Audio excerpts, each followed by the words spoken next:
Oke, kita saya review sedikit materinya. Ya. Jadi kita sekarang berada di fase kedua, yaitu fase concept generation. Ya. Fase concept generation, di mana di bab 4 kita sudah bahas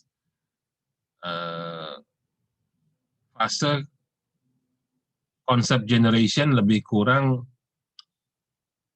apa yang menjadi ide kita itu coba kita bumikan, ya. Tadi kalau ide itu mungkin adanya di awang-awang, ya, kita katakanlah menghayal atau berimajinasi, silahkan, ya. Tapi mari setelah ada idenya, dapat idenya, mari kita tuangkan ide itu ke bumi. Wujudnya adalah sebuah proposal nantinya. Jadi kalau sekarang kalian sedang berada dalam kondisi dituntut oleh jurusan mulai memikirkan skripsi. Ya, dari Senin lalu batas waktu untuk menentukan siapa usulan dosen. Tentunya usulan dosen harus relevan dengan topiknya apa. Saya yakin sebelumnya pikiran kamu entah kemana-mana masih. Itulah fase 1 dalam pengembangan produk.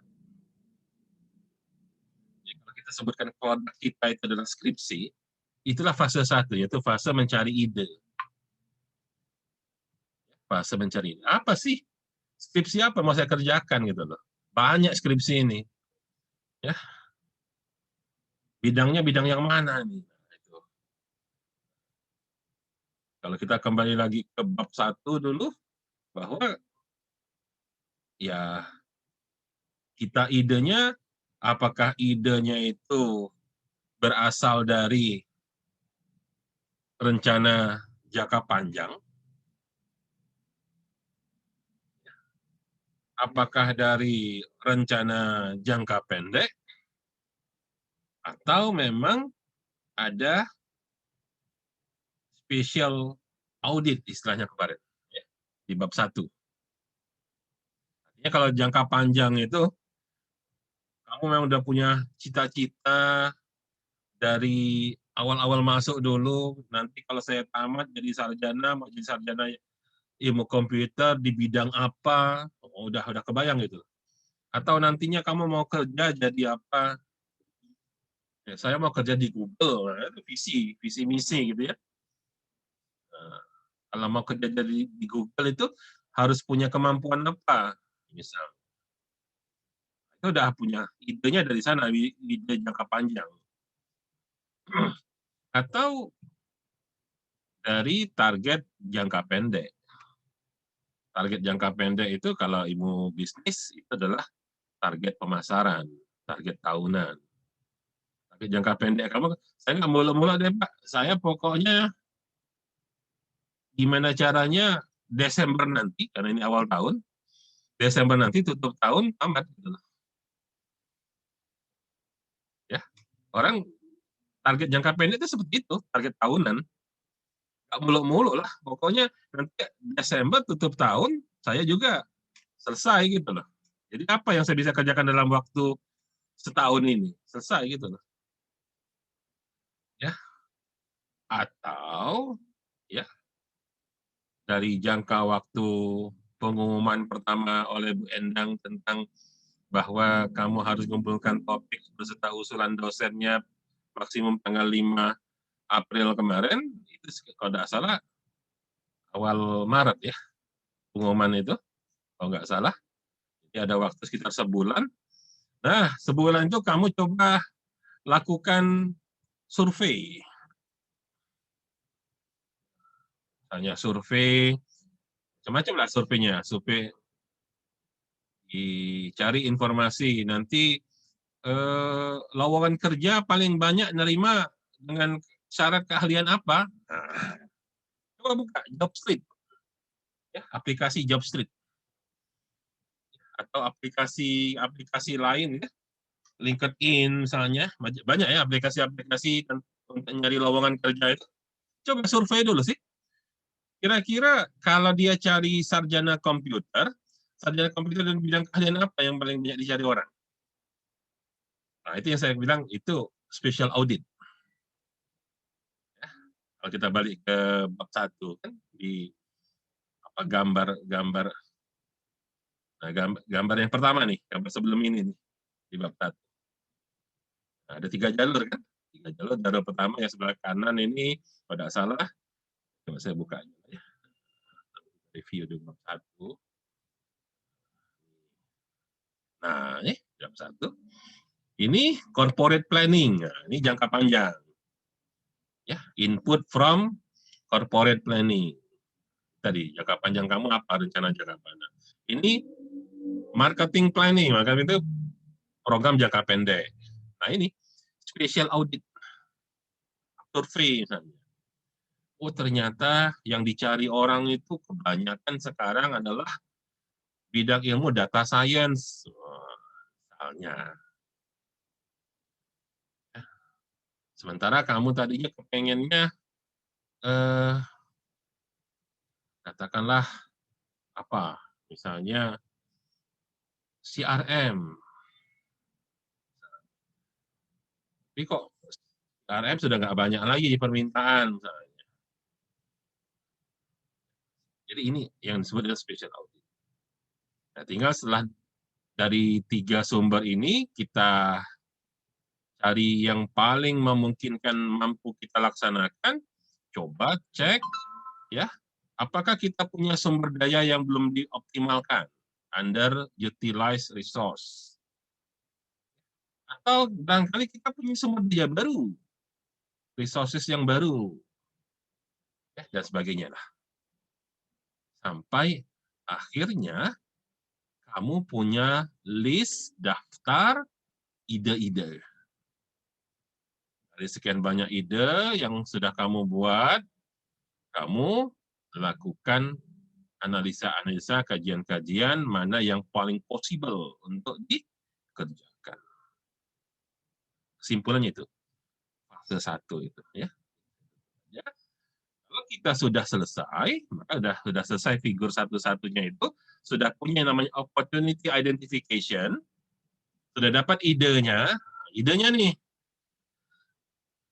pokoknya saya kepengennya data mining, saya kepengennya knowledge management, saya kepengennya SPK gitu loh. Saya pengennya sistem audit IT misalnya. Terserah, pokoknya sudah kebayang, sudah dapat ide. Ya. Dan ide tadi kan adanya, saya bilang bahasa saya ada di awang-awang, itu masih jauh tinggi di atas sana gitu. Sekarang konsep generation itu bagaimana caranya kita down to the earth, kita bumikan ide tadi, ya, ide tadi supaya menjadi sebuah konsep yang jelas. Artinya mulai menulis proposal. Lebih kurang seperti itu. Ya, saya coba kaitkan dengan kondisi kamu yang sedang berada dalam situasi demikian supaya lebih mudah untuk memahami. Ya, itulah masuk ke fase namanya prepare ideation. Menyiapkan ide tadi, ide yang tadinya baru bersifat sebuah opportunity, sebuah peluang. Ini ada peluang nih. Peluangnya dasarnya apa? Ada dosen yang mau ngebimbing. 2, ada kebayang-kebayang studi kasusnya. Oh, kita mau ngambil di sini nanti. Oke. Ini kan tapi baru sebuah ide yang bersifat peluang, opportunity. Bagaimana kita menyiapkan, prepare ide tadi?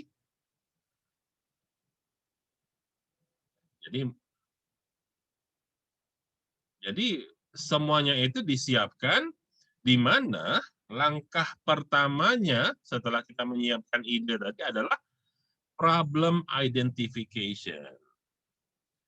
Atau lebih tepatnya nanti kalau untuk skripsi, apa sih rumusan masalahnya? Ah, itu yang mulai lebih membingungkan. Ya. Sebenarnya masalahnya ada di mana? Masalahnya ada di mana? Problem identification. Ya. Ini yang sedang kita cari sebenarnya, identification. Saya kembali dulu ke materi kita, lupakan deskripsi sebentar. Tentang problem identification itu, itulah, karena kita bicara tentang produk untuk dijual nantinya, itulah materi yang saya suruh kamu kerjakan sendiri minggu lalu, yaitu finding and solving customer problem. Ya. Kenapa? Karena produk yang mau kita buat ini, yang mau kita jadi buat konsepnya, baru mau dibuat konsepnya ini, kan pada akhirnya mau dijual ke pelanggan pada akhirnya nanti. Nah, paling baik adalah yang bakal dijual ke pelanggan itu adalah sesuatu yang dibutuhkan oleh pelanggan. Masih ingat kuliah pertama kita tentang definisi produk? Kuliah pertama, definisi produk.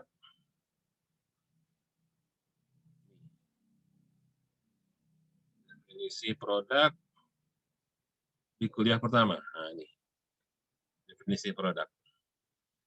Ya.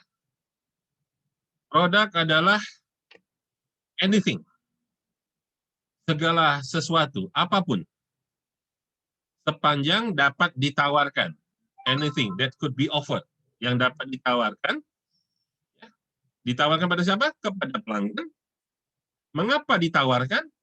Karena mungkin menarik perhatian, mungkin akan dibeli, mungkin akan dikonsumsi, mungkin akan digunakan oleh pelanggan karena memuaskan atau memenuhi need and wants-nya mereka. Itu definisi produk. Jadi produk itu sesuatu yang merupakan need and wants. Need or wants-nya customer.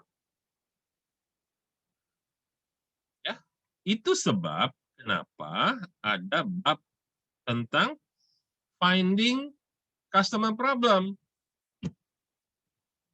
Kenapa? Karena finding customer problem itu, kalau kita kembalikan lagi ke grafik yang ini, di sinilah letak problem identification-nya.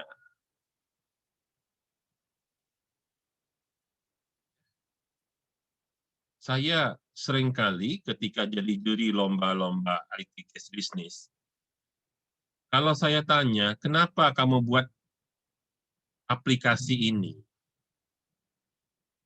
Pada umumnya nggak bisa jawab. Nggak punya alasan. Alasannya ngarang semua. Gelagapan semua. Semuanya, oh sudah itu. Jadi bayangan mereka, para peserta lomba-lomba yang PKM itu, ya, mereka pikir mereka bikin software itu pasti dibeli orang gitu loh. Terus nanti hitung kali sekian, tiap kali ngedownload dapat sekian rupiah. Wah. Pertanyaan apa iya gitu, simpel aja. Apa iya gitu, buktikan apa iya gitu. Betulkah ini yang dibutuhkan oleh pelanggan? Jadi kalau saya kembali lagi juga ke materi kuliah kita tentang di kuliah kelima, bisnis canvas model. Bisnis canvas model. Coba buka bisnis canvas modelnya, masih ada nggak? Nah, ya, bisnis canvas model. Di mana langkah pertamanya adalah apa? Langkah pertamanya bisnis canvas model. Itu di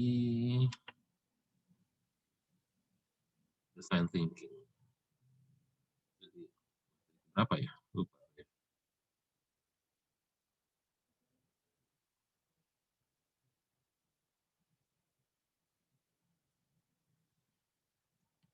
Ini dulu Ini,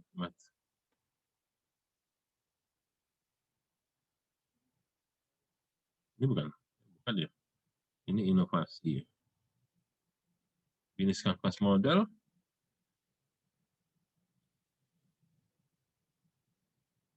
Mana kelima?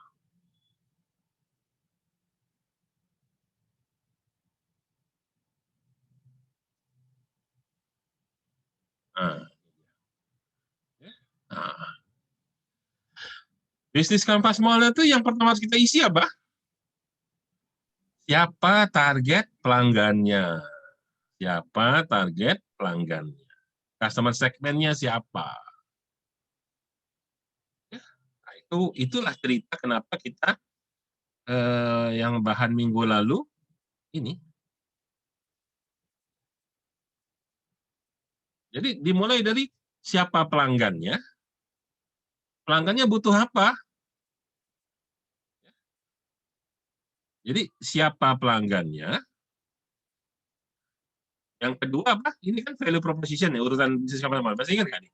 Satu, isi customer segment. Kalau sudah tahu siapa customer segmentnya, ya, kita mau nawarkan apa ke dia. Tentunya menawarkan apa sesuai yang dibutuhkan oleh mereka ya. Jadi nomor 2 adalah value proposition. Masih ingat ya urutannya? Jadi nomor 1 customer segment harus diisi.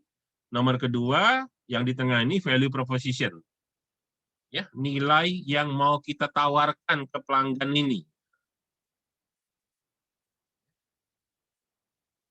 Jadi kalau kamu lihat contoh-contoh dari proposal-proposal baik yang punya Vasco atau yang punya Tekporia itu, kamu lihatlah mana yang bagus, mana yang jelek bisnis kanvas modelnya.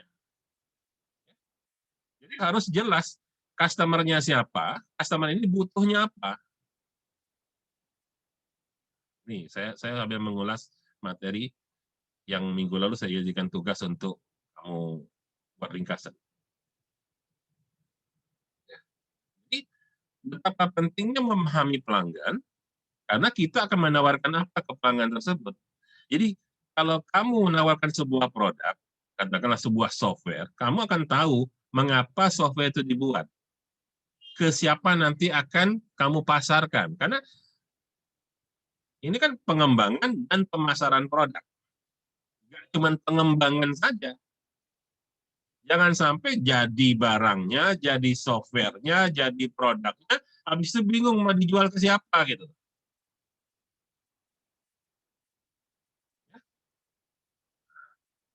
Itulah yang dimaksud dengan bab 5 ini. Ya. Kenapa judulnya Finding and Solving? Karena kita balik lagi ke sini, ke materi ini. Pertama, problem identification, artinya finding problem, terus solve problem. Nah, itu. Tentunya solve-nya harus relevan, harus selaras dengan problemnya. Jangan problemnya ke kanan, solving-nya ke kiri, gitu loh. Ya, nggak ketemu. Ya. Jadi nanti, kalau kamu bikin skripsi, ya begitu juga. Kunci dari segala-galanya itu adalah rumusan masalah. Tapi sayangnya, justru dalam format PA-nya jurusan SI, itu tidak ada rumusan masalah.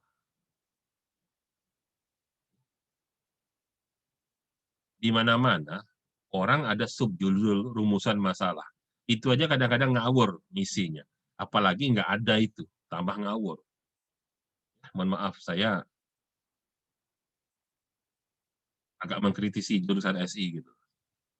Lihatlah, ya, lihatlah di form. Jadi kalau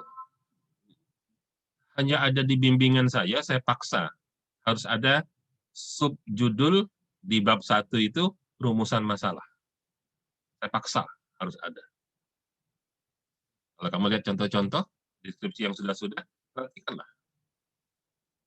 Dalam hati saya bagaimana mungkin bagian yang paling penting justru nggak ada, nggak jadi subjudul.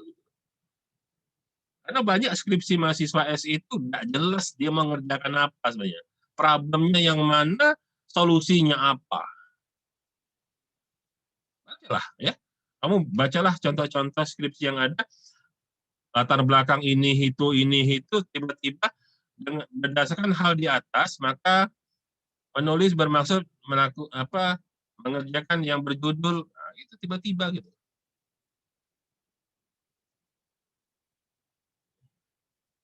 Berapa banyak yang kemarin-kemarin, ya, yang beberapa minggu yang lalu itu, sampai hari Senin kemarin, minta saya jadi pembimbing, Pak, saya harus nulis judul apa? Saya bilang, apanya mau nulis judul kalau masalahnya aja belum tahu? Ya, bahkan ada yang konyol, nggak tahu siapa, lupa, saya tidak ingat ya. Saya tidak hafal, bukan bukan orang yang mudah menghafal nama saya ini. Apa namanya?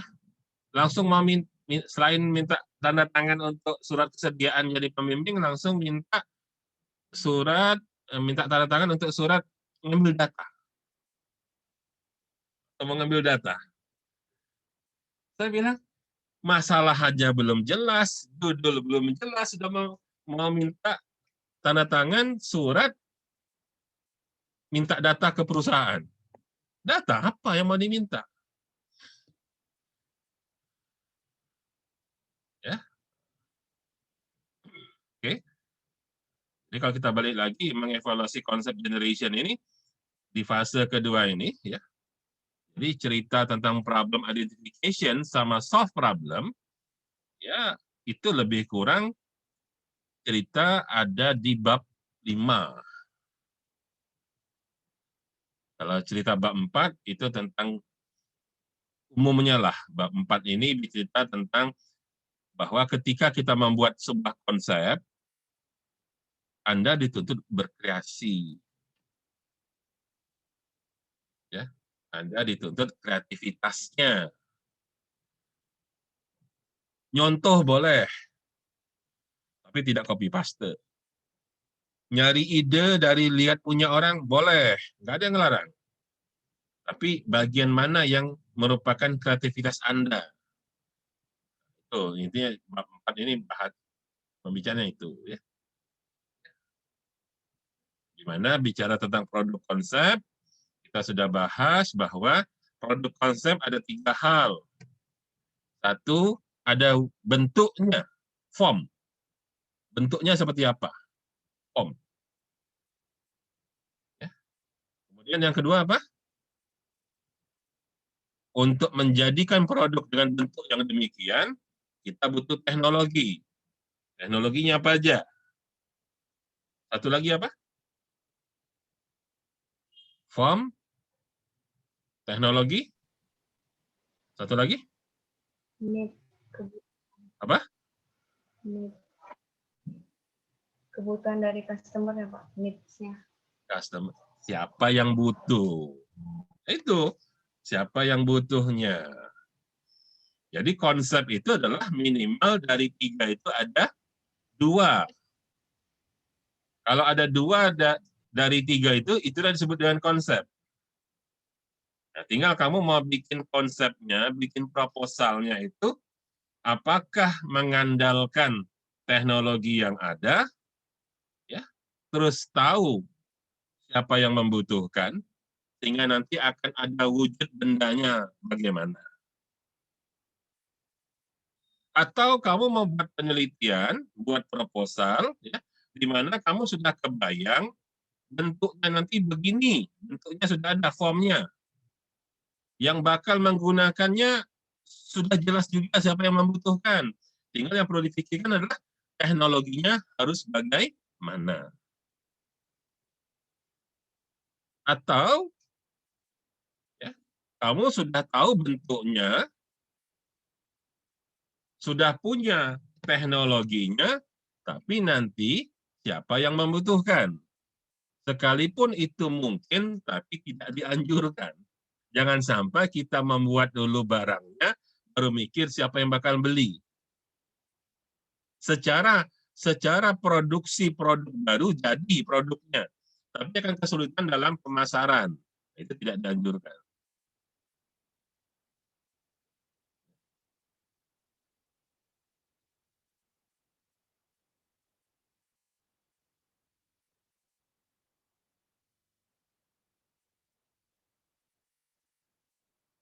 Dan yang terakhir kemungkinannya adalah ada yang membutuhkan, ada kebutuhannya apa, siapa yang membutuhkan, kemudian ada teknologi.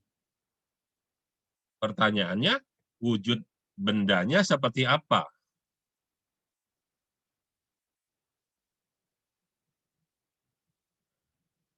Jadi coba kamu manfaatkan konsep seperti itu, ketika kamu mencoba membuat proposal skripsi. Anggap aja skripsi itu sebuah produk. Persis sama seperti itu logikanya. Ya, saya yakin nanti kamu tidak akan stuck buat skripsi.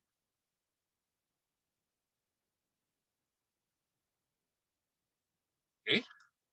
Jadi kalau kita kembali lagi ke grafik ini, ya, problem identification dan solve problem itulah isi daripada bab 5. Ya, ini.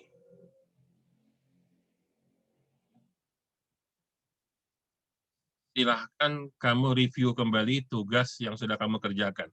Apakah jadinya seperti itu atau enggak? Apakah jadi seperti itu atau enggak? Nah, kita akan masuk ke bab 6 dan 7. Hari ini saya rangkum aja. Saya tidak akan detail satu persatu. Yang penting-penting aja saya ini kan. 6 dan 7. Ya. Apa itu 6 dan 7? Kalau kita kembali pada gambar diagram ini, sebetulnya adalah 6 dan 7 itu hanya membahas bagian di sini nih. Analytical problem solving. Ya. Jadi ketika kita mencoba menyelesaikan suatu masalah, setelah masalah itu teridentifikasi, kita membuat solusi atas masalah tersebut, maka solusi itu harus dibahas dari sudut teknologi, sudut pelaku yang mengerjakan solusi tersebut, dan solusi untuk end user-nya kita persiapkan. Ya. Karena pada akhirnya nanti end user-nya akan jadi customer. Ya. Nah, bab 6 dan bab 7 bicara tentang cara kerja. Cara kerja dari anggota tim yang memberikan solusi ini. Ya, ini disebut analytical problem solving. Ya. Nah, itu yang akan kita bahas hari ini di bab 6 dan di bab 7.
Kita masuk di bab 6.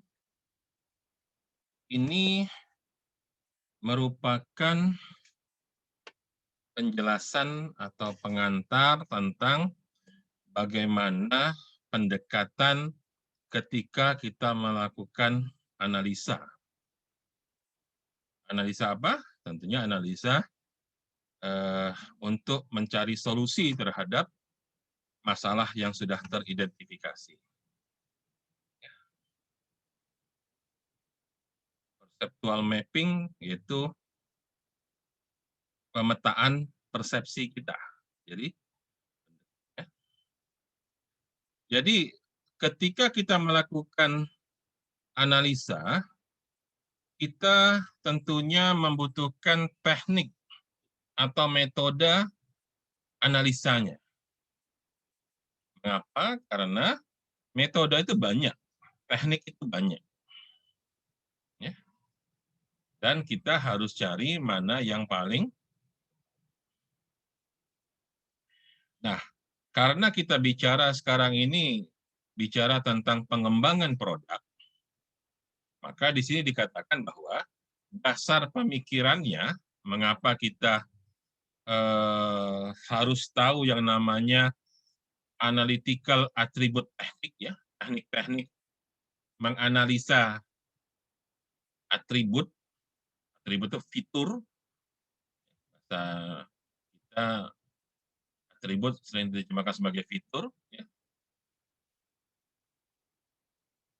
bahwa apapun produknya, ya, semua produk itu terdiri atas atribut-atribut. Jadi semua produk punya atribut. Kalau kita spesifikkan yang seandainya yang kita sebut produk adalah software, maka software itu punya fitur. Nah, atributnya fitur. Ya. Coba sama-sama software sosial media. Apa bedanya Facebook, Instagram, Twitter, TikTok? Toh sama-sama sosial media. Maka kita akan katakan, oh kalau Facebook begini, bisa begitu. Ya. Instagram begini, begitu. Nah, begini-begitunya itulah fitur. Itulah atribut. Ya.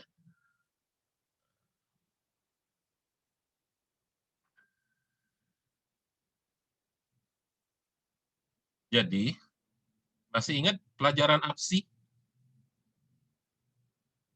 APSI 1 lah, APSI 1. Apa itu konteks diagram?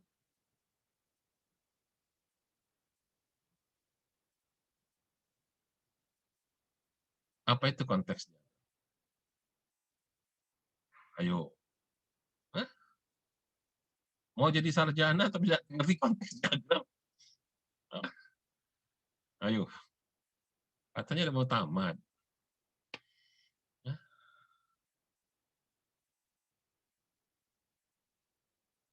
Pertanyaan pertama, apa itu konteks diagram?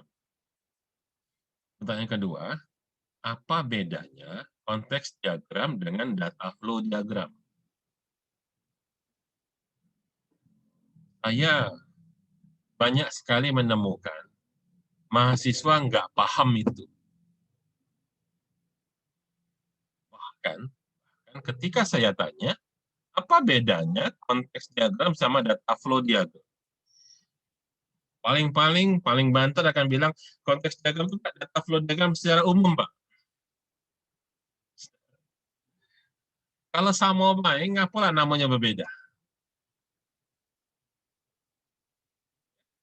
Kalau DFD level 0, DFD level 1, level 2, oh ini DFD yang sudah diturunkan dari level 0 ke level 1. Artinya apa? Diberi penjelasan yang lebih detail. Oke, paham. Oke.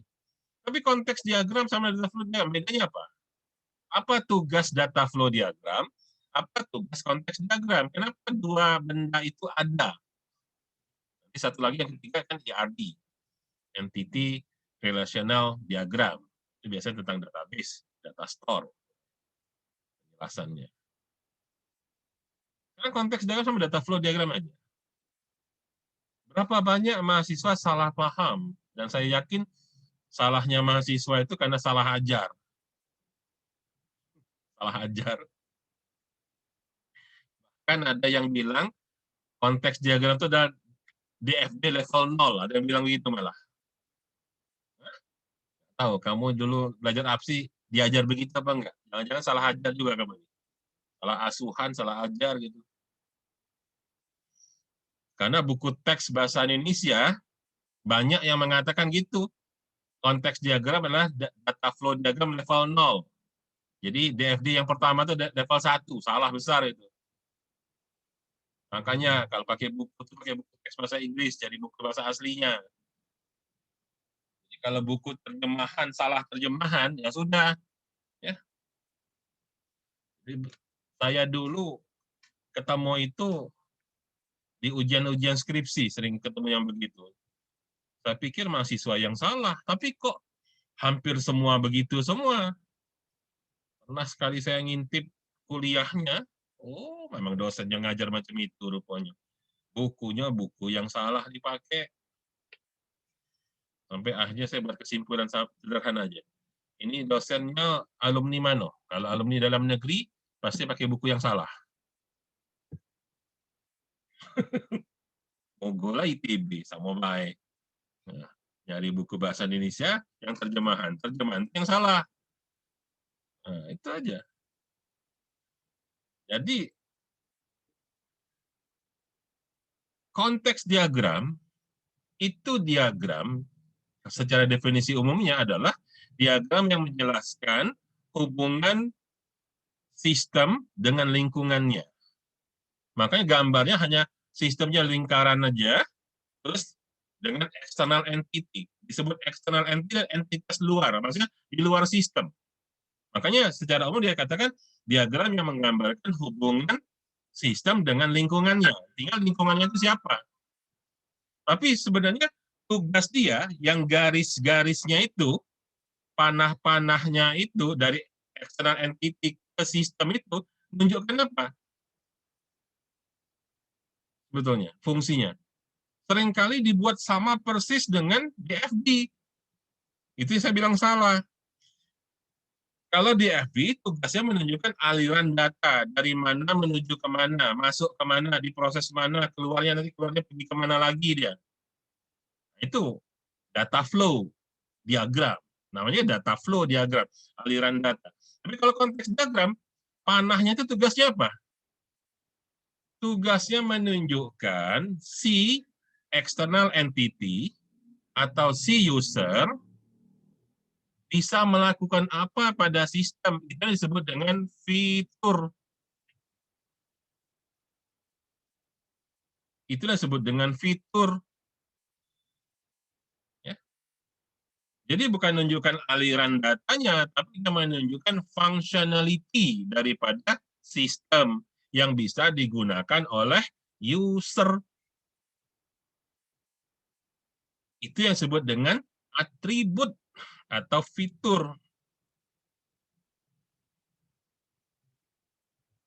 Jadi kembali lagi ke sini, bahwa ketika kita akan membuat sebuah produk, lebih-lebih produk itu adalah sebuah software, maka harus ada fitur apa saja di produk tersebut.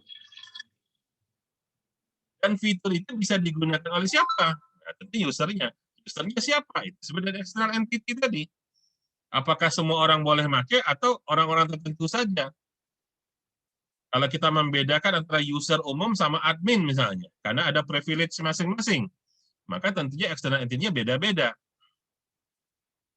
Kita buat software nih, software yang sama, tapi satu dipakai oleh driver Gojek, satu dipakai oleh pelanggan. Apakah fiturnya sama? Oh, tentunya tidak. Dua-duanya user, tapi usernya ada driver Gojek, satu adalah pemesan gitu loh. Softwarenya software Gojek, tapi dipakai hanya pada GoFood. Yang pakai sekarang adalah restoran, tentunya fiturnya tidak sama. Tapi intinya adalah apapun produknya, apapun softwarenya, maka produk pasti punya atribut.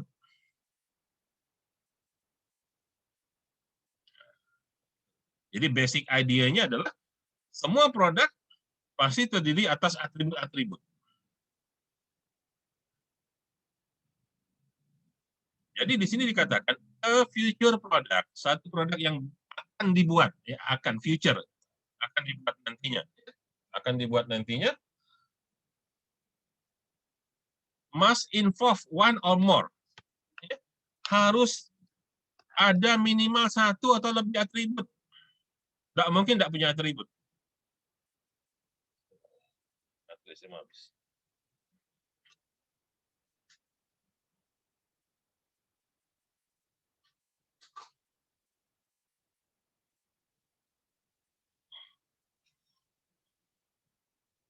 Oke.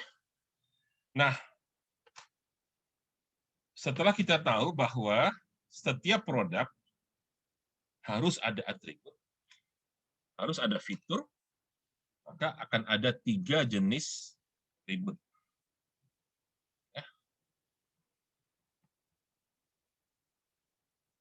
Selama ini kita selalu mengatakan atribut adalah fitur, ya. Tapi di sini secara tersendiri fitur itu merupakan bagian dari 3 jenis atribut. Ya. Jadi di sini dijelaskan bahwa atribut itu ada yang disebut fitur, ada yang disebut dengan function, ada yang disebut dengan benefit. Jadi fitur sesuatu yang bisa dipakai di sana.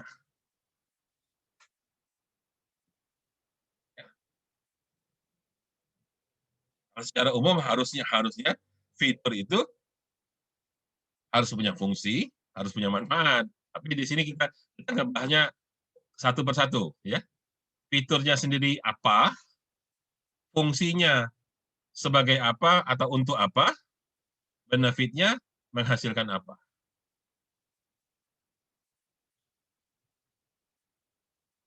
Jadi di sini dikatakan secara teoritis urut-urutannya adalah satu, ada dulu fiturnya. Ada dulu fiturnya. Kalau ada fitur, maka memungkinkan muncul sebuah function, sebuah fungsi. Kalau ada fungsi, maka akan menghasilkan manfaat. Nah, gitu urut-urutannya. Logiknya seperti itu.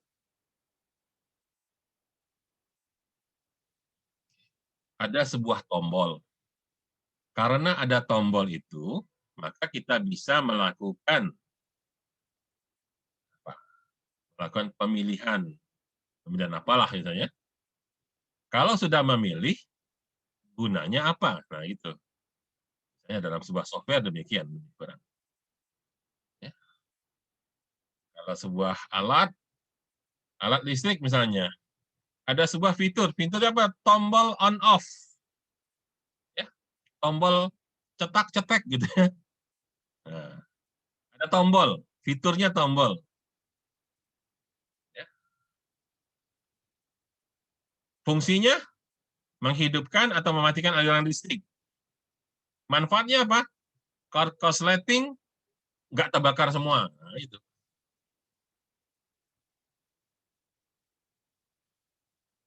Kira seperti itu. Ya. Oke, itu prinsip yang pertama. Ya. Nah, jadi nanti di materi di bab ini kita akan mencari masalah. Bukan mencari masalah bahasa Indonesia, bukan. Menemukan permasalahan. Ini masalah jadi balak namanya. Menemukan permasalahan. Itu masalahnya karena ada gap analisis. Apa yang disebut gap analisis? Apa yang diinginkan dengan kenyataan belum nyambung. Itu namanya ada gap analisis. Ya. Nah, tinggal bagaimana cara menemukan gap itu, menemukan permasalahan tadi. Ya, gap itulah permasalahan. Ya. Sekarang contoh misalnya dalam kasus GoFood atau GrabFood. Logikanya simpel sebenarnya. Ada pelanggan yang butuh beli makanan, tapi ada di rumah.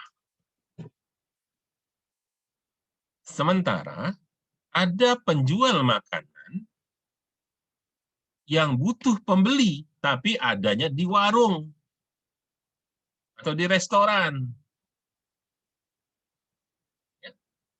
Harapannya apa? Harapannya orang yang di rumah pengen makan, tapi tidak bisa keluar rumah, atau males keluar rumah. Di satu sisi lagi, harapannya adalah ada orang mau jualan makanan, tapi tidak ketemu siapa yang mau beli. Kan ada gap gitu. Jadi persoalannya apa? Begitu kita analisa, bahwa penjual makanan tidak terhubung dengan calon pembeli makanan. Maka tugas aplikasi GrabFood atau GoFood adalah ngisi kekosongan komunikasi itu. Ya, sampai di sini bisa paham yang disebut gap analisis seperti apa? Ya. Problemnya ada, kalau kita buat rumusan masalah, adalah tidak adanya media atau saluran komunikasi antara calon pembeli makanan dengan penjual makanan. Nah, itu rumusan masalahnya.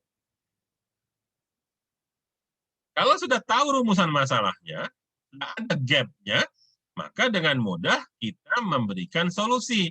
Kalau gitu, mari saya buatkan aplikasi yang bisa menghubungkan antara calon pembeli dengan penjual. Begitu juga yang ride atau car. Bahwa ada orang butuh angkutan mau pergi. Sementara ada driver yang butuh penumpang. Coba sebelum ada Gojek, sebelum ada Grab, sebelum ada Uber dulu. Ya, siapa yang suka naik ojek pangkalan? Ya. Nih, anak-anak layo yang kosnya di mana? Kosnya di Gang Buntu misalnya. Kos di Gang Buntu. Nak kuliah, angkot tidak lewat-lewat. Sebenarnya mamang ojeknya ada, tapi mamang ojeknya nongkrong di bawah pohon atau di dekat pos kamling gitu. Yang si mamang ojek asik main gap karena nunggu wong datang ke pos kamling itu, yang kamu nunggu di tempat kos. Ngarapkan ada mamang ojek yang lewat. Atau sekurang-kurangnya ngarapkan ada angkot yang lewat.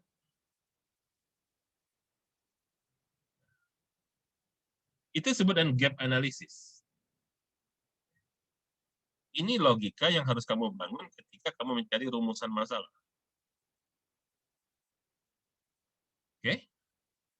Saya tidak akan detail satu persatu, silahkan baca nanti. Nah, tinggal cara membuat atau mencari gap ini, melakukan analisa gap ini, apakah dengan determinan gap map, ataukah pakai AR perceptual gap map, atau pakai OS perceptual map. Ya. Intinya ini hanya jenis-jenis teknik untuk mencari gap. Silahkan dipelajari. Silahkan dipelajari. Ya. Yang disebut determinan gap map itu seperti apa? Ya. AR perceptual gap map itu bagaimana cara kerjanya? Ya.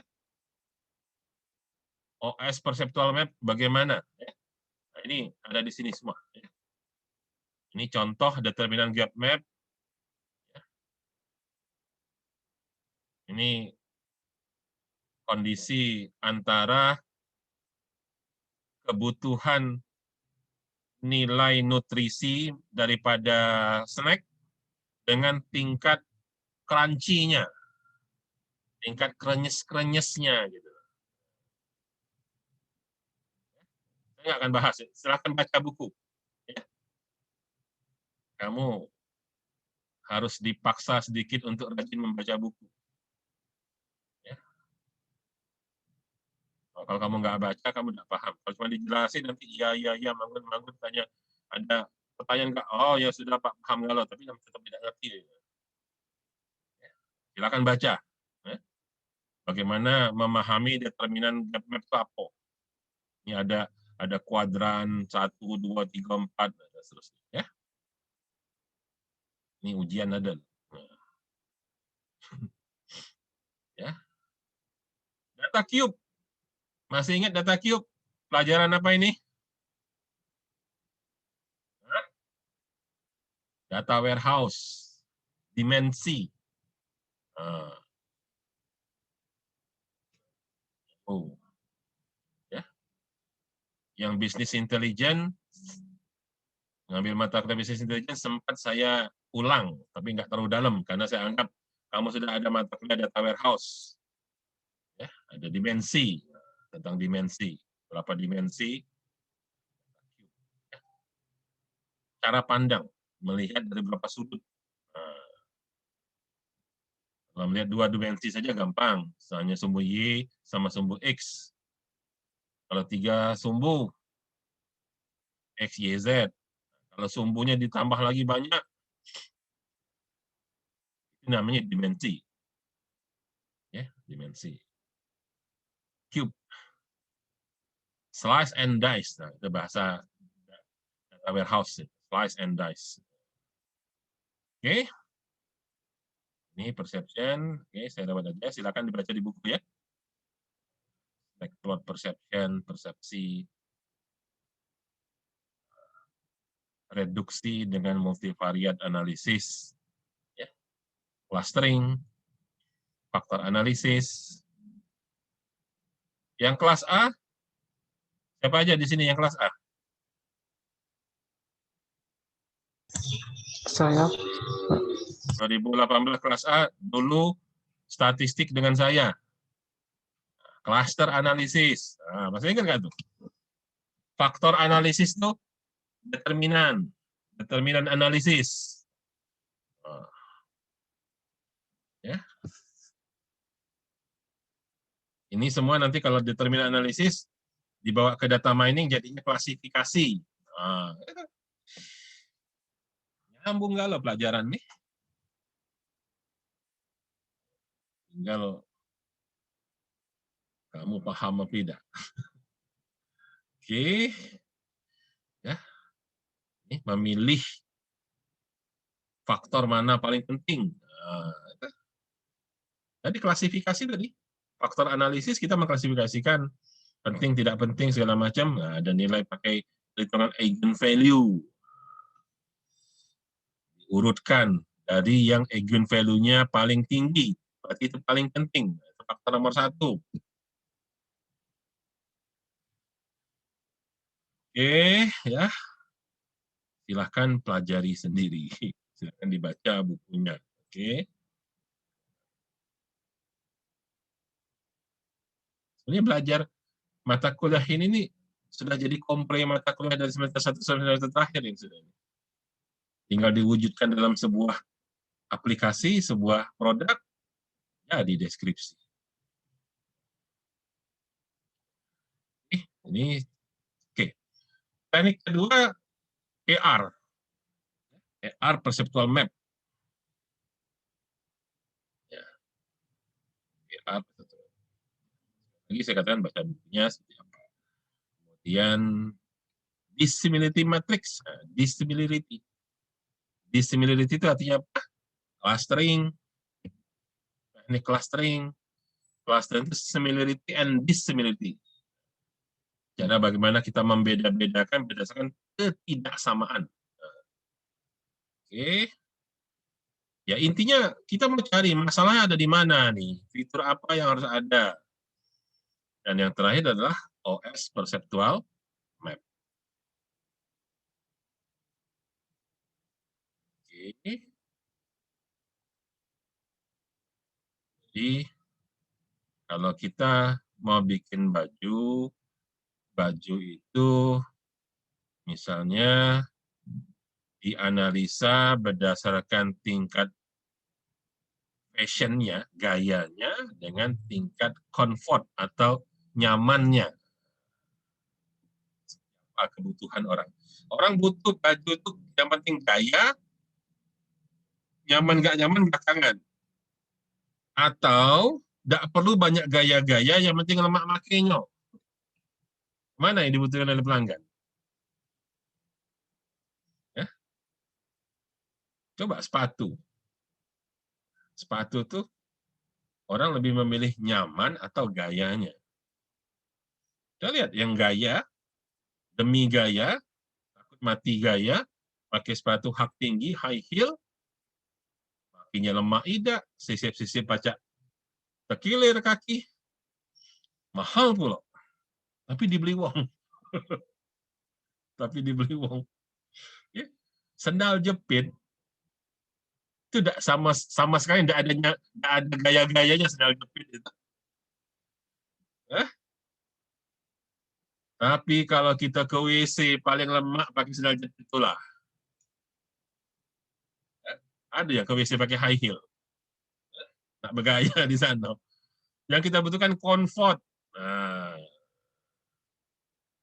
begitu juga ketika kita membuat software, ya. Kadang-kadang sibuk sama bagusnya warna apa ya? Ini latar belakangnya bagusnya apa bagusnya? Tapi kita lupa dengan ya mungkin pilihan-pilihan, apakah tombolnya radio button atau bukan misalnya. Menunya harus diketik atau pilihan menu pull down misalnya. Mana yang lebih mudah bagi pelanggan, bagi user gitu. Silahkan dipelajari ya. Mudah-mudahan bisa dipahami dengan ilustrasi-ilustrasi yang saya berikan. Ya, membandingkan AR sama OS. Silahkan seperti apa perbandingannya. Oke, nah kata kuncinya adalah kalau gagal menentukan gap analisis, ya artinya kita ujung-ujungnya ngerjakan sesuatu yang nggak tepat, itu aja. Sama bikin skripsi, kamu tidak mampu membuat rumusan masalah yang clear. Ya terus kesimpulannya apa? Solusinya bagaimana? Pastilah nggak benar itu. Ya, gampangnya gitu aja lah. Ya, oke. Sampai di sini ada pertanyaan? Hmm? Jadi ini materi ada di bab 6. Ya. Silahkan dipelajari. Kita lanjutkan ke bab 7. Ini sambungannya.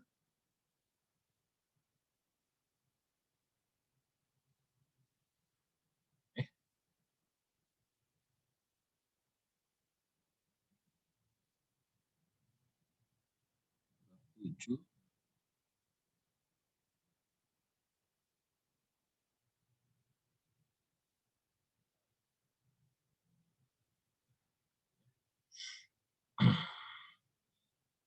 Jadi bab 7 ini masih cerita tentang pendekatan untuk melakukan analisa atribut. Jadi nyambung bab 6 dan bab 7.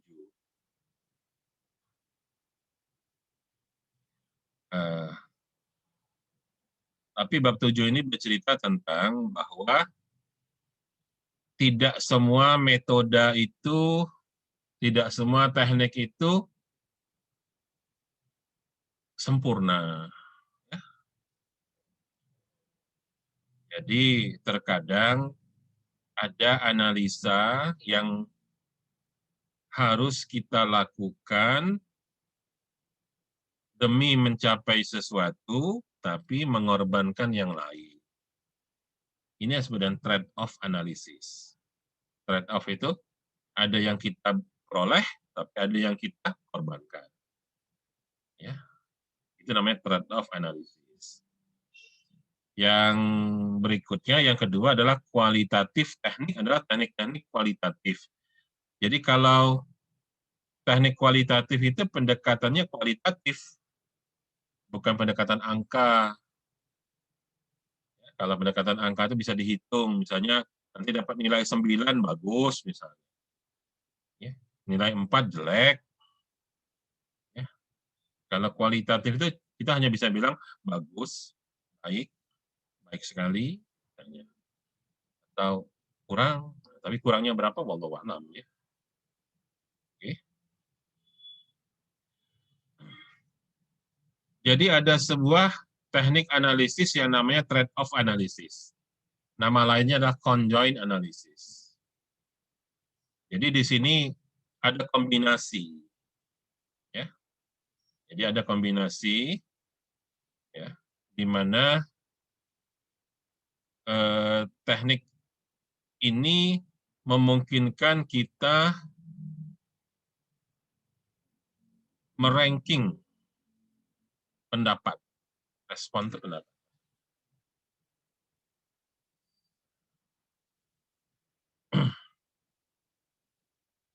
Di mana ketika kita namanya take and give itu trade off itu, kita perhatikan ke sini ada yang ininya turun gitu. Ya. Sebaliknya kalau ini dinaikkan, di sini akan turun. Ya. Sehingga conjoint analysis atau trade off analysis itu mencari titik keseimbangan antara dua hal.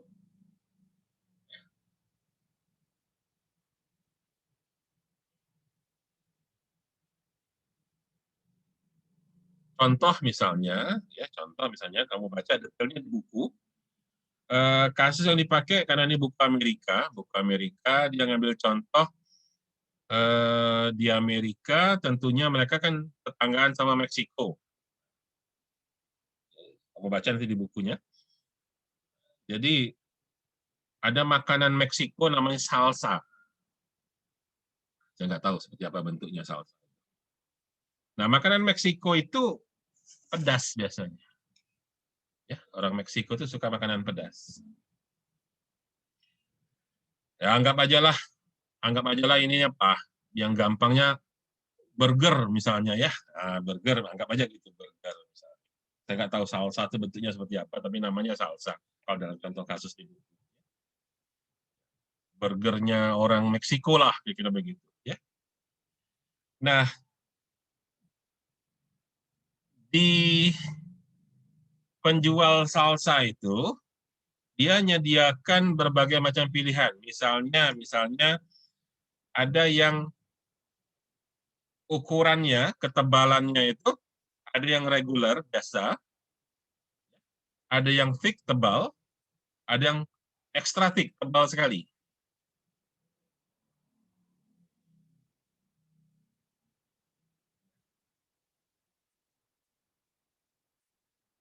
Kalau kita bawa contoh ke Indonesia, biar gampang mengerti, apa namanya, McDonald, ya, tahu kan, McD itu burger kan? Kenapa kok sekarang ujung-ujungnya jadinya ayam? Kalau dulu saya tahunya McD itu adalah burger. Tapi kayaknya dia ngambil kesempatan orang Indonesia suka ayam goreng. Karena dulu kalau saya tahu zaman saya muda dulu, kalau ayam goreng itu Kentucky Fried Chicken, KFC. Itu rame CFC segala macam lah. Sementara McD itu burger, daging.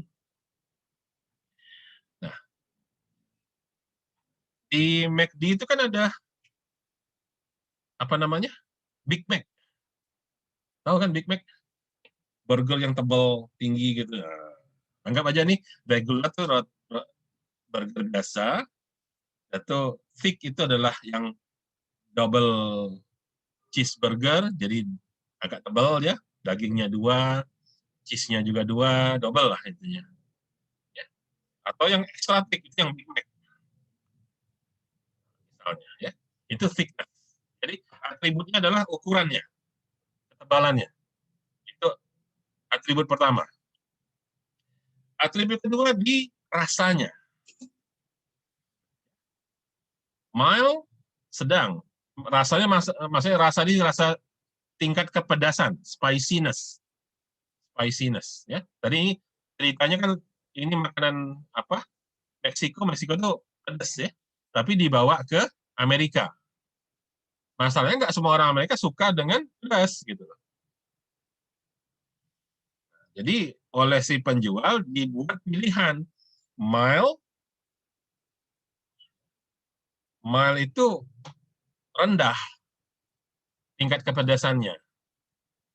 Ya. Kalau di kita di Indonesia seblak lah, ya, seblak level 1, ya, mild itu.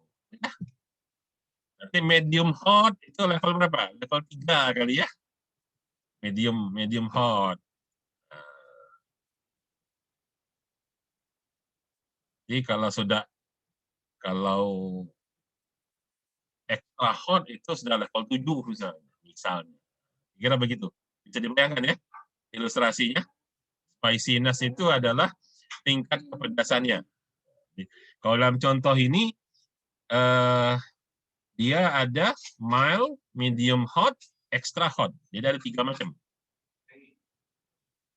Nah, kemudian bungkusnya salsa ini ada 3 macam bungkus. Warna bungkusnya. Apakah merah, hijau, 2 ya cuman. Merah sama hijau ya, merah sama hijau. Red sama green. Nah, jadi ada 3 atribut yang kalau kita kombinasikan menjadi berapa ini? Kemungkinan pasangannya. 3/3 kan? 3/3. Thickness-nya ada regular, thick, extra thick 3. Spicy-nya mild, medium hot, sama extra hot 3. Nah, color 2 cuman tapi ya. Jadi kalau kita lihat di sini kemungkinannya ada berapa macam kemungkinan. Nah, tentunya dia harus mempersiapkan kira-kira pelanggan suka yang mana. Suka yang mana. Jadi di sini kita minta pelanggan, ini semacam kayak survei gitu, ngasih ranking. Ngasih ranking, pilihan dia yang mana. Dari 18 kemungkinan. 3 kali 3 kali 2. 3 kali 3 kali 2. Itu 18 kemungkinan. Pasangan antara variasi thickness, spiciness, sama color. Di mana 1 adalah yang paling disukai. Sampai urutan 18 yang paling kurang disukai. Least preferred.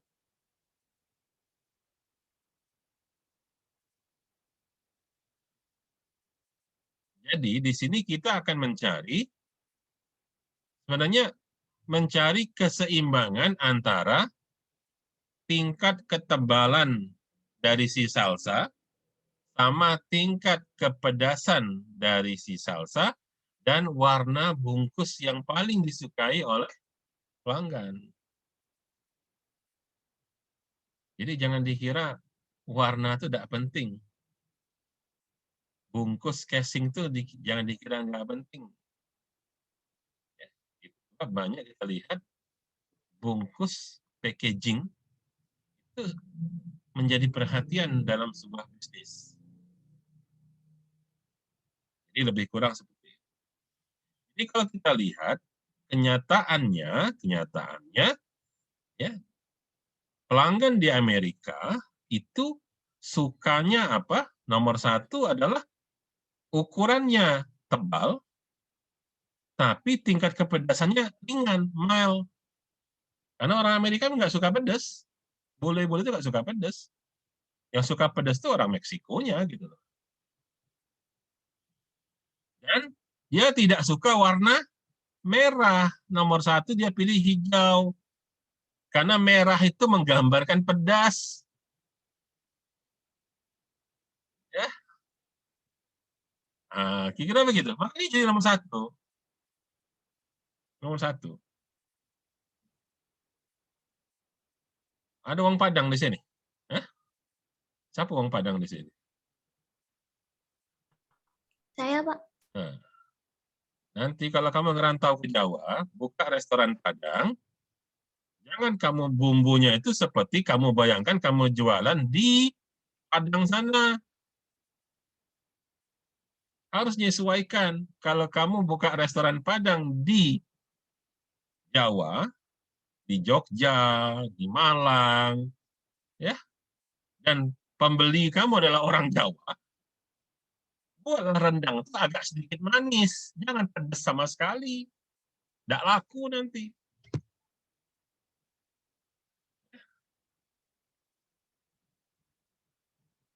Tapi kalau memang kamu itu walaupun bukanya di Jogja, walaupun bukanya di Surabaya, tapi memang target pelanggan kamu adalah orang Padang yang ada di sana, oh, kamu memang harus pedaskan. Kuahnya, santannya harus dikentalkan. Jangan sampai bikin sayur nangka, misalnya, kuahnya itu santannya kayak air kobokan, encer gitu ya, nggak laku.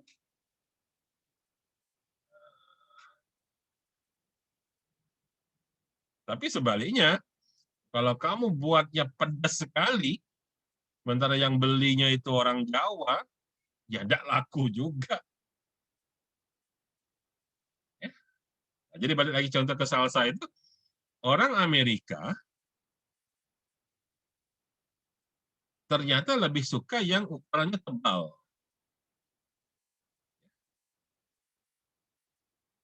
Sementara kalau kita lihat ya sini urutan 1, 2 tuh yang tebal semua. Baru habis itu 3, 4 adanya di regular.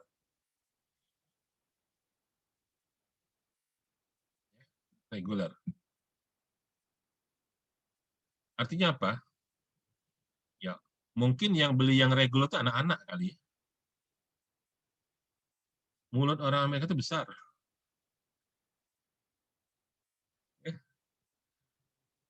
Nah,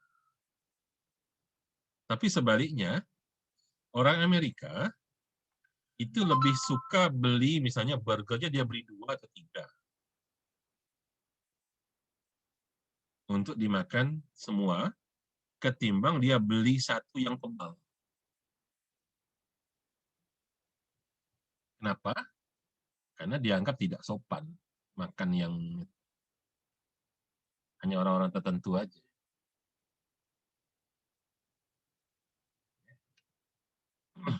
Jadi kalau makan yang ukuran sampai tebal itu harus sampai mulutnya mangap lebar itu hanya segolongan kecil saja. Dianggap orang-orang yang tidak berpendidikan seperti itu. Jadi kembali lagi kepada kebiasaan lokal, ya. Tapi maksud saya ingin menjelaskan saja bahwa ketika kita berhadapan bahwa atribut mana yang lebih penting antara thickness, spiciness, sama color, ini caranya. Kita mencari keseimbangan antara thickness, spiciness, sama color. Oke? Ini namanya conjoin. Ya. Ini kita lihat ya. Nilai reguler urutan ranking kedua, thick nomor 1, extra thick nomor 3. Ya. Sebaliknya untuk spiciness yang paling tinggi nilainya adalah mild. Ya. Medium hot, extra hot. warna, orang lebih cenderung suka warna. Walaupun kenyataan ini, antara hijau sama merah, selisihnya tidak terlalu banyak. Dengan kata lain, persoalan warna, karena selisih angkanya nggak terlalu banyak, nggak penting-penting banget, teman, alangkah lebih baiknya jika ini diperhatikan. Tapi tentang spiciness penting banget nih, karena selisihnya jauh. Ya.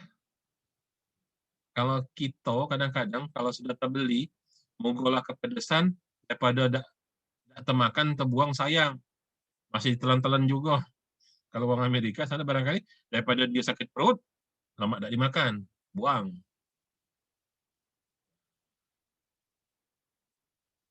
Jadi di sini dia bisa menemukan titik optimal yang paling baik, yaitu yang tebal, mild, dan warna hijau. Nah, kira-kira contohnya seperti itu. Ya, yang conjoin, tinggal persentase segala macam, ini teknik-tekniknya ya, silakan dibaca. Kemudian semakin banyak atribut tentunya makin kompleks, ya. Semakin banyak atributnya tentunya makin kompleks problemnya, tentunya persoalannya ya tadi ada yang kita harus kejar, sebaliknya terus ada yang harus kita korbankan. Ya, nanti seperti itu. Oke, nanti ya silakan dibaca ini. Saya tidak akan terlalu banyak membahasnya, detailnya kamu baca, tapi lebih kurang garis besar demikian. Dan yang terakhir, ada teknik yang namanya teknik kualitatif.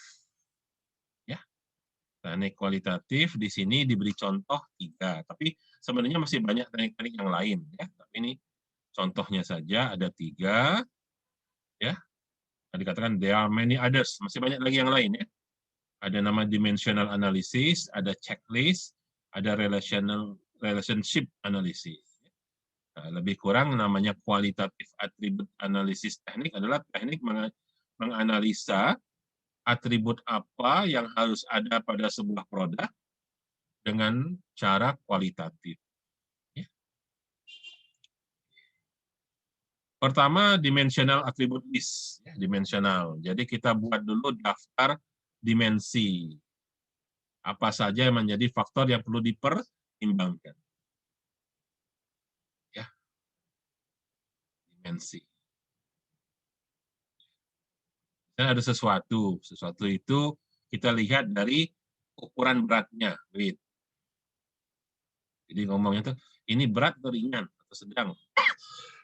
Terserah, pokoknya intinya kita bukan ngomong berapa kilogramnya, enggak ya, kita nggak nyebut berapa kilogramnya, tapi kita nyebut berat, ringan atau sedang misalnya. Nanti sifatnya ini kualitatif ya, bukan kuantitatif. Tapi kalau kuantitatif berapa kilo? Sebutkan 10 kilo, 15 kilo kalau barangnya itu ya. Rust resistant, tingkat resistansi terhadap debu misalnya. Tahan debu apa enggak gitu.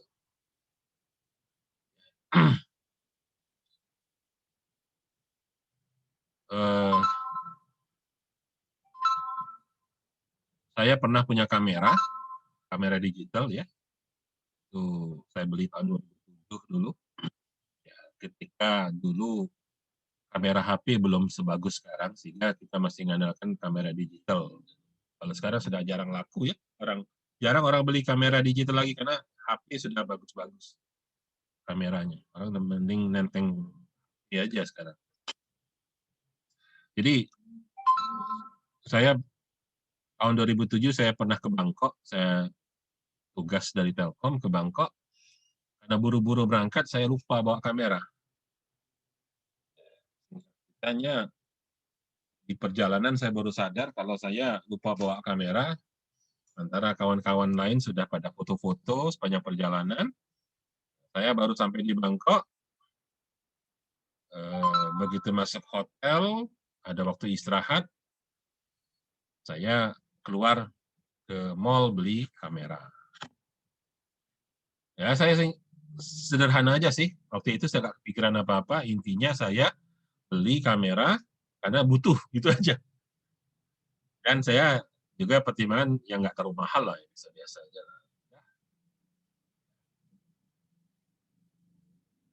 Saya ingat harganya waktu itu 3.000 baht. 3.000 baht itu sekitar juta lah gitu. Tahun 2007. Oke, dah asal beli aja. Yang penting punya kamera. Ya. Nah, saya nggak pernah ngerti ada fungsi apa aja, ada atribut apa saja. Ya. Saya baru ngerti bahwa ada misalnya ini shock resistant, ya, ketahanan terhadap getaran shock.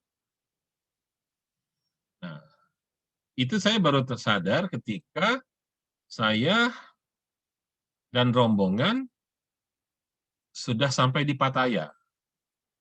Nah, singkatnya di Pattaya saya naik tuk-tuk itu kayak angkot di kita lah gitu. Dan jalannya juga jelek-jelek di sana. Selain tuk angkot memang nggak menyenangkan, bukan taksi sedan bukan, tapi tuk-tuk itu kayak truk kecil gitu. Nah, itu goyang-goyang. Goyang-goyang. Orang pada foto-foto sih, kawan-kawan tuh, pada foto-foto. Saya juga foto-foto lah. Tapi begitu kita pulang sampai di hotel, kamera saya satu-satunya yang bagus hasilnya selama berada dalam tuk-tuk tadi. Kenapa?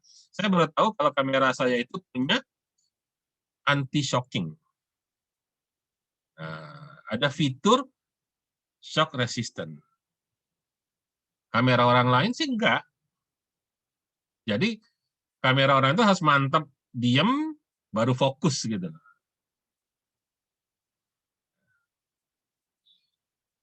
Jadi dengan pengalaman itu,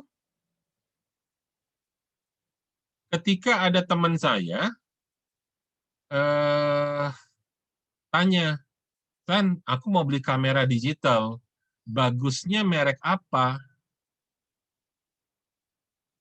Atau bagusnya yang berapa megapiksel?" Karena selama ini orang hanya melihat bagus atau jeleknya sebuah kamera dari berapa megapikselnya. Saya yakin kalian juga begitu. Ya. Tapi sekarang barangkali bukan beli kamera digital, tapi beli kamera yang ada di HP. Yang kamu lihat, ini berapa megapiksel? Gitu kan pertanyaannya gitu kan. Saya katakan ke teman yang bertanya, megapiksel itu nggak masalah. Ya, memang sih secara teori makin besar megapikselnya makin bagus, tapi untuk apa sih besar-besar megapikselnya? Karena apa? 5 megapiksel itu sudah cukup untuk mencetak foto di kertas ukuran A3. Kebayang nggak kamu, kertas A3 itu ukuran berapa? A3. Kalau kita ngeprint biasa kan A4 tuh. Kalau A3 itu seperti apa? A3 itu ukuran buku gambar tuh. Nah, itu 5 megapiksel loh. Kalau kamu nyari kamera 48 megapiksel, memang kamu mau nyetak billboard. Kira-kira begitu. Jadi kalau punya kamera 5 sudah cukup. 10, alhamdulillah. 12 sudah bagus. Nggak usah sampai 48 megapiksel sudahnya. Pertanyaannya, kameranya ada anti-shocking nggak? Nah, gitu. Supaya sambil jalan, naik motor misalnya. Pernah lihat orang ngerekam sambil naik motor atau naik sepeda, goyang-goyang, nggak enak kan, pusing. Tapi ada kamera yang bagus kan? Nah, ya, itu contoh tentang shock resistance. Nah, jadi buat dulu daftar atribut yang mau ada. Apakah beratnya, panjangnya, warnanya, apakah water resistant. bahannya, gayanya, ketahanannya, apapun ya. Nah, explosiveness, tahan terhadap ledakan. Wah, gitu. Flammability, tingkat mudah atau tidak mudah terbakar, misalnya. Aroma, dan sebagainya. Buat dulu listnya, ya. Habis itu dibuat perbandingan. Ya, dibuat perbandingan. Dibuat perbandingan. Jadi nanti kita butuh sesuatu yang beratnya ringan, misalnya. Tidak terlalu panjang, mudah dikantongin. Bahasanya jadi gitu. Warnanya warna gelap, warna cerah, atau warna yang mentereng misalnya. Merah darah misalnya. Nah, ya. Atau memang dicari warna kalem, warna pastel. Birunya itu biru pastel, beda kan dengan biru gelap gitu, biru dongker misalnya. Terserah, intinya kita buat pertimbangan-pertimbangan dengan pendekatan yang bersifat kualitatif. Ya, oke, ini satu. Apa namanya tadi tentang dimensional analysis. Yang kedua checklist. Checklist itu biasanya ya dibuat daftarnya dulu, habis itu ya tidak, ya tidak, ya tidak. Itu checklist. Ya.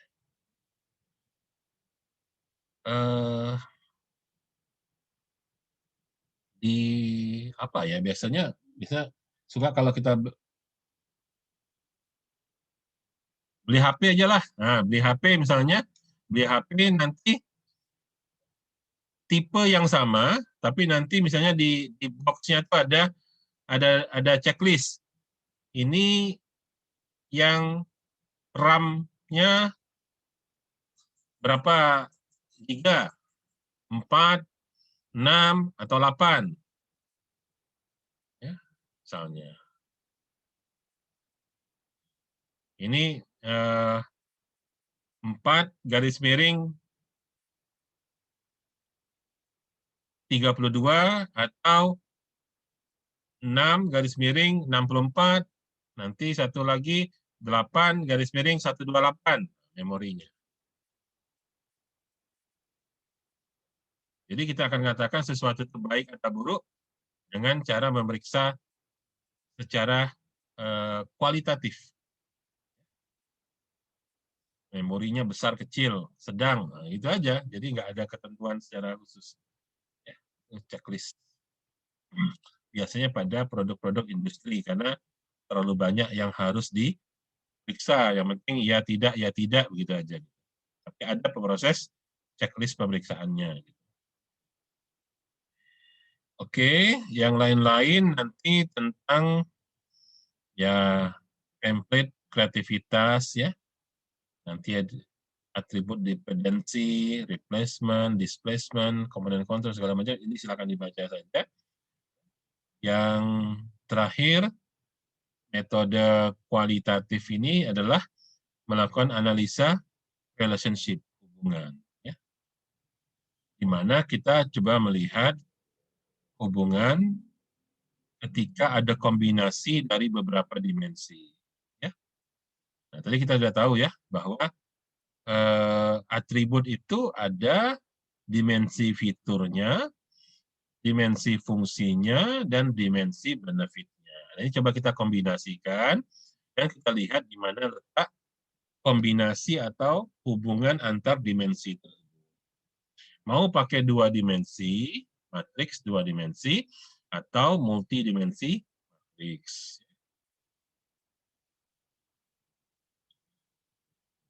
Intinya, ya mau metode apapun,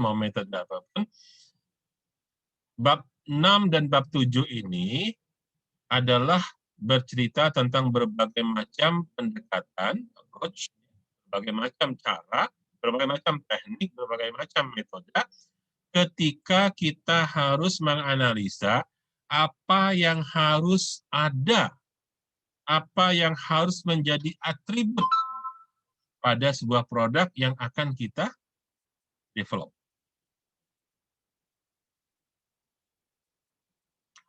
Ya, intinya itu aja. Kalau kita kembali lagi ke pelajaran yang paling umum, yaitu RPL, rekayasa perangkat lunak, saya yakin kamu sudah tahu bahwa ketika kita memulai pengembangan suatu perangkat lunak, ya, langkah pertamanya dalam RPL adalah mengenali user requirement. Ya kan? Betul kan? Ya, user requirement itulah tadi yang finding customer problem tadi. Jadi kalau buat aplikasi, buat software, tanyalah usernya minta apa, usernya require apa problemnya user, sehingga software yang akan kita buat bersifat solusi terhadap masalahnya user. Oke? Dan teknik apa yang paling mudah untuk menemukan user requirement? Selama ini apa yang kamu ketahui? Coba. Hah? Wawancara. Apa lagi? Wawancara, kuesioner. Hah? Dua itu sih, Pak. Ya. Itu teknik kualitatif. Tapi tidak cuma itu baik. Ya. Nah, sekarang intinya bahwa bab 6 dan bab 7 ini mendedahkan kepada kalian banyak teknik untuk dapat menemukan gap atau problem. Ya. Jadi, kenapa cuman wawancara atau observasi? Nah, bahasanya gitu. Perhatikanlah, buka semua skripsi-skripsi yang sudah ada, contoh-contoh tingkat kamu. Lihat. Semuanya ngomong begitu, wawancara, observasi. Tidak punya cara lain. Apakah itu teknik yang akurat atau tidak? Itu teknik kualitatif. Silakan search di Google Scholar, cari nama saya punya paper, tahun 2015, saya buat paper, ada penelitian saya tentang pemanfaatan statistik. Ya, ilmu statistika, yaitu menggunakan structural equation modeling, SEM, ya, sebagai teknik mengidentifikasi user requirement. Artinya saya menggunakan teknik kuantitatif. Ya. Alasan saya sederhana. Selama ini orang pakai kualitatif, yaitu dengan cara wawancara atau observasi.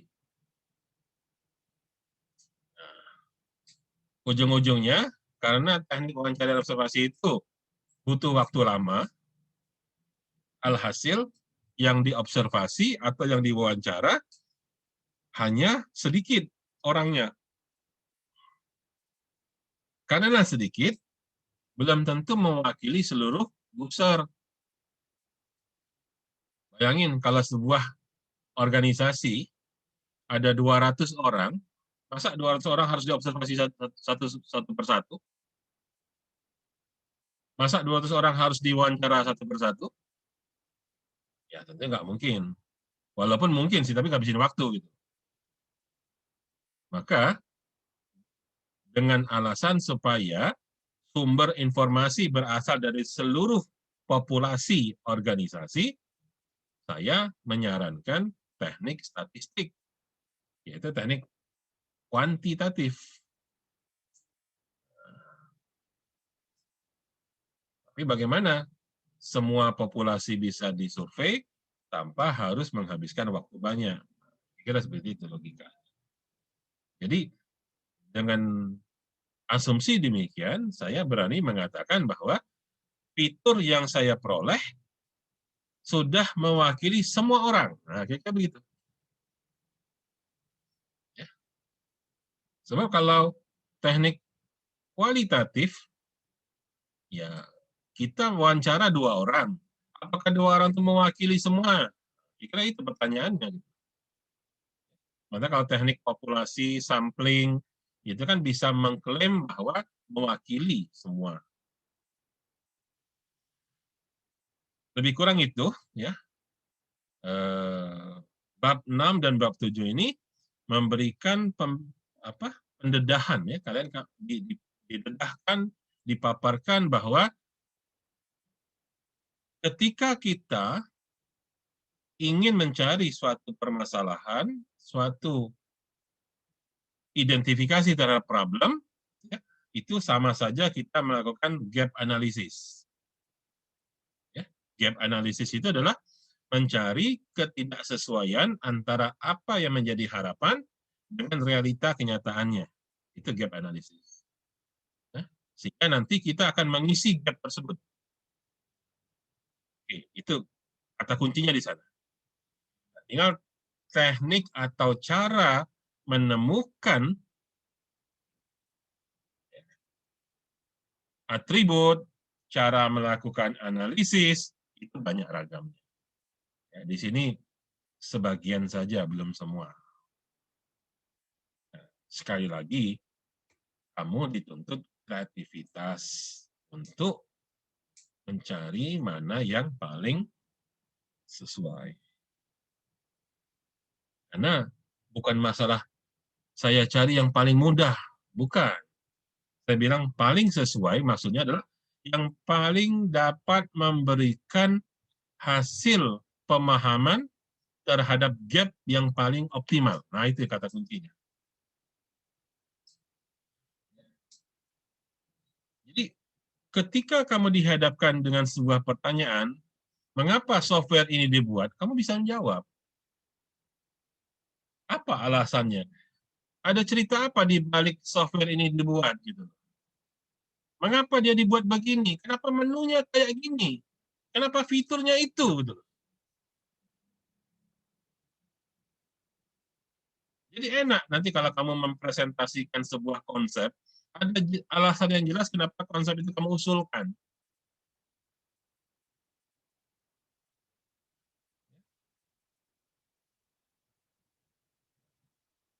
Yang saya sering kali prihatin adalah mahasiswa itu sering kali tiba-tiba ngoding, ya. Yang penting codingan yang jadi, dan dia sendiri nggak pernah tahu kenapa dibuat begitu. Itu sebab saya mengatakan bahwa ngoding itu gampang. Kalau target kamu cuma bisa ngoding, nggak usah kuliah, berhenti aja kuliah. Untuk bisa ngoding, kursus saja Prokomtek 3 bulan tamat. Kalau sekedar bisa ngoding. Kamu jadi sarjana ilmu komputer, ya, bukan sekedar bisa ngoding, tapi tahu kenapa harus di-coding. Tahu apa yang harus di-coding. Itu yang jauh lebih penting. Codingnya gampang.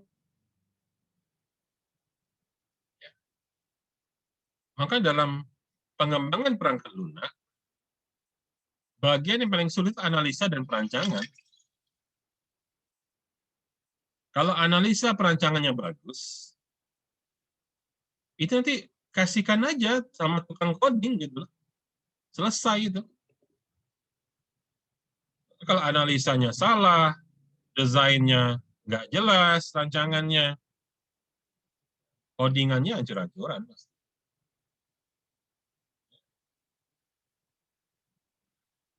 Ya, jadi silahkan dibaca kembali, ya. Ini bab 6 dan bab 7, ya. Kita gabung jadi satu, ya. Silahkan dipelajari.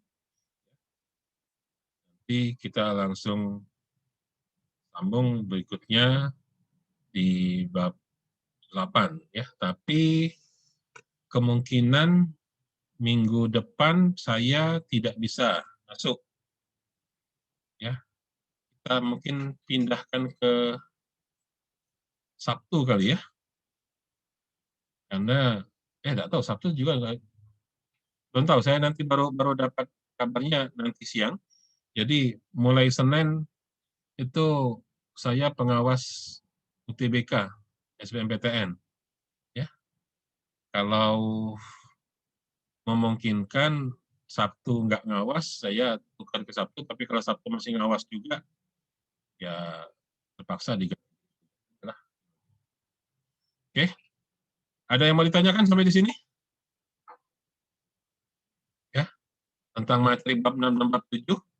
Jadi sekali lagi saya garis bawahi, bab 6 dan bab 7 ini coba cek di bab 4. Ya, bab 4 itu ada gambar yang menunjukkan langkah-langkah, tahapan-tahapan pada fase kedua, yaitu concept generation, di mana kita harus menemukan, setelah dapat ide, mari kita susun dokumentasi yang baik untuk sebuah konsep tersebut. Dengan kata lain, kalau kamu bikin skripsi, sudah dapat idenya, mulailah menulis proposalnya. Nah, apa yang harus ada dalam proposal? Ya, itu tadi. Yang pertama adalah temukan rumusan masalahnya dulu. Di mana menemukan masalah? Tentunya di pelanggan. Kalau kamu buat aplikasi, di mana menemukan masalah? Tentunya di user. Itu yang finding customer problem. Dan apa solusi yang diharapkan oleh customer. Itu bab 5 yang minggu lalu saya suruh jadi tugas. Nah, intinya itu. Untuk apa kita menemukan customer problem? Supaya kita bisa memberikan solusinya, menawarkan solusinya dengan software atau produk yang mau kita tawarkan. Nah, tinggal bagaimana tekniknya yang ada di bab 6 dan bab 7. Oke, ya. Oke, saya pikir itu ya. Kalau nggak ada pertanyaan, kita akhiri kuliah hari ini. Ya, terima kasih atas perhatiannya. Assalamualaikum warahmatullahi wabarakatuh. Waalaikumsalam warahmatullahi wabarakatuh. Selamat